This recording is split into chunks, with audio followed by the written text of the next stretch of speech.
Ruli pacar Dewi Persik bantah kabur saat dipergoki Indah Sari bersama wanita lain. Pria yang berprofesi sebagai pilot ini mengatakan bahwa dirinya memang bertemu dengan Indah Sari, seperti kabar yang beredar.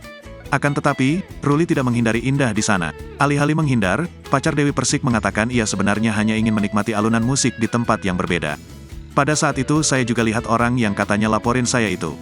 Ada yang bilang saya kabur-kaburan juga, ungkap Ruli di kanal YouTube Dewi Persik, dikutip Minggu, tanggal 28 Januari tahun 2024. Kalau saya ke atas ke bawah, karena memang ada musik di dua lantai itu.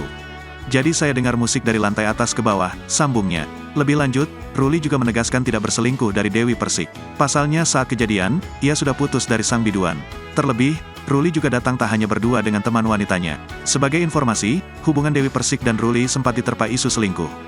Hal tersebut datang dari Indah Sari yang mengaku bertemu dengan kekasih Dewi Persik di Bali.